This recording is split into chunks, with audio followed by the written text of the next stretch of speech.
మాట ఏమనంటే, యేసుక్రీస్తు ప్రభువారు మన కొరకు ప్రాణం పెట్టినటువంటి దేవుడు.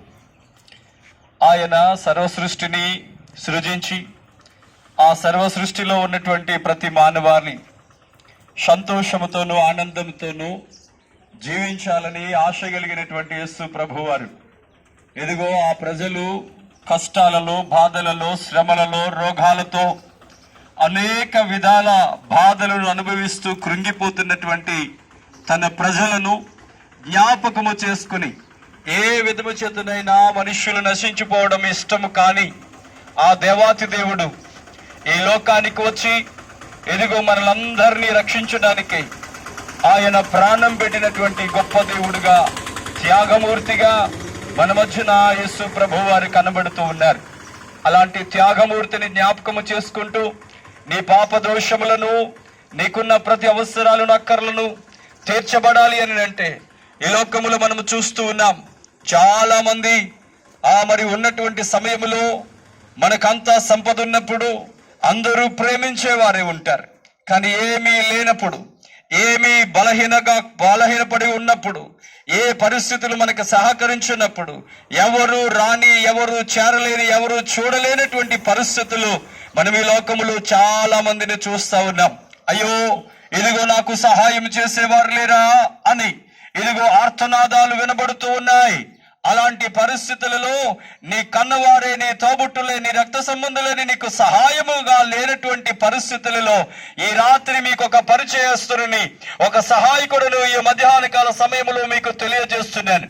ఏ విధమైనటువంటి ఏ పరిస్థితి నీ నుంచి ఆశించకుండా నీకు సహాయము చేసేవాడు ఇదిగో దయగలిగినటువంటి యేసు ప్రభువారు. ఇదిగో ఆ దయాళుడు మిమ్మల్ని పిలుస్తూ ఉన్నాడు. ఇదిగో నా యొద్దకు రండి, మీకున్నటువంటి ప్రతి విధమైన పరిస్థితుల నుంచి నేను విడిపించి మీకు సమాధానమును అనుగ్రహించే దేవుడునని చెప్తున్నటువంటి యేసు ప్రభువుని ఇదిగో ఈ మధ్యాహ్న కాల సమయంలో మీకు పరిచయం చేస్తూ ఉన్నాను. దయచేసి జ్ఞాపకము చేసుకోండి, యేసయ్యను అంగీకరించండి. ఏ యొక్క పరిస్థితులలోనైనా నీ నుండి ఏమి ఆశించకుండానే ఆయన నిన్ను రక్షించడానికి, ఆయన నిన్ను విడిపించడానికి, ఆయన నిన్ను ఆదుకోవడానికి సమర్థుడైనటువంటి దేవుడు. ఒక్కసారి కండ్లు మూసుకుని ప్రార్థన చేయగలవా? నీకున్న కష్టములు, నీకున్న ఇబ్బందులు, నీకున్న బలహీనతలు, ఏ పరిస్థితి అయినప్పటికీ యేసయ్యను ఒక్కసారి యేసయ్యా నాకు సహాయము చేయని ప్రార్థన చేయగలిగితే ఈ మధ్యాహ్న కాల సమయంలో చెబుతున్న మాట, మీ జీవితాలలో ఒక గొప్ప ఆశ్చర్యాన్ని చూస్తారు, మీ జీవితాలలో గొప్ప అద్భుతాన్ని చూస్తారు. ఆయనే ఆ అద్భుతకరుడి నేను ప్రకటిస్తున్నటువంటి యేసు క్రీస్తు ప్రభువు వారు. ఆ ప్రభువు మీకు సహాయం చేస్తాడని ఇదిగో మీకు తెలియపరుస్తూ ఈ ప్రాంతానికి మీ దగ్గరికి వచ్చి ఉన్నాం.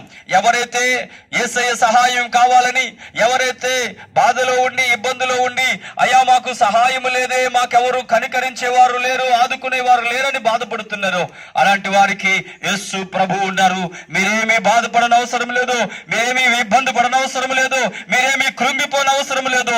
ఇదిగో నా దేవుడు మిమ్మల్ని ఆదరించే దేవుడై ఉన్నాడు. మరి ఏం చేయమంటారు అంటారా?